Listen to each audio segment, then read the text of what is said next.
Nobody likes him, but he doesn't care. It's Dr. Rusty Wigwam. Hello, I'm Dr. Rusty Wigwam, professional criminal and amateur gender realignment surgeon. The story so far of the story so far. Just watch the other videos, because I can't be bothered to tell you what's happened. I mean, really, what are you doing watching part 3 if you haven't watched parts 1 and 2? This is exactly what I mean about you being an idiot.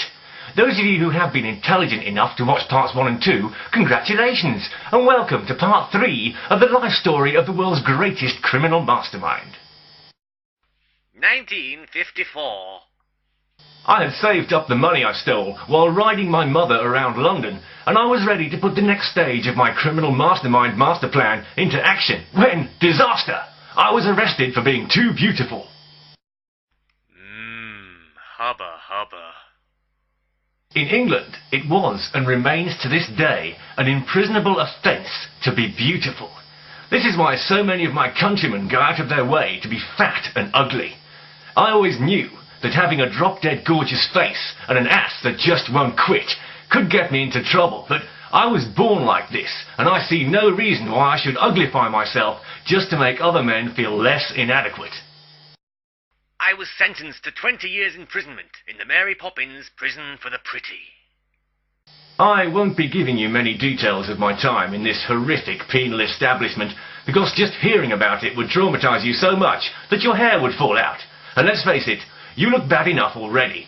But there were some good things about the Mary Poppins Prison for the Pretty. It was here that I met some of the world's most beautiful and dangerous criminals, whom I recruited to join me in my bid for total control of the world.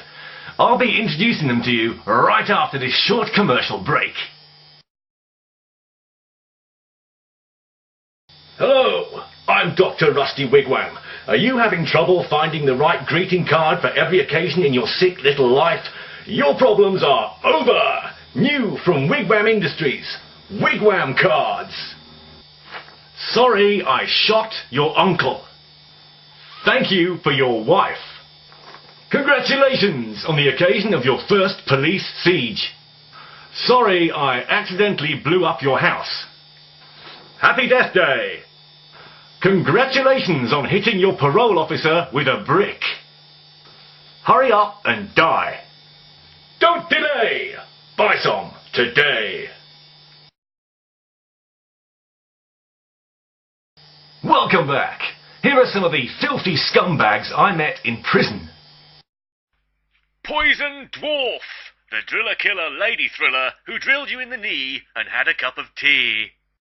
Terribly British. I liked him a lot. In fact, I let him live in my pocket for 3 years. Wrong Bob, who later became my personal proctologist. Eagle Eyes. I personally carried out the surgery to make his eyes bionic. Sadly, I was completely out of my mind on LSD at the time, and it went very wrong indeed. Jemima Sex Crime, a martial arts expert of limitless perversion who was serving 30 years for molesting cattle. Like Wrong Bob, she also grew a beard in my honour. Here she is doing some deadly martial arts moves. No one had ever escaped from the Mary Poppins Prison for the Pretty. But in 1958, we managed it by building a glider out of matchsticks and human skin. Wrong Bob wasn't too happy about being skinned alive, but he was hopelessly outnumbered. We launched the glider from the prison roof and flew to freedom. I had been in contact via carrier pigeon with an old friend of mine. Jürgen von Baden-Baden, the only man who has ever invented more things than me. He picked us up in his incredible new invention.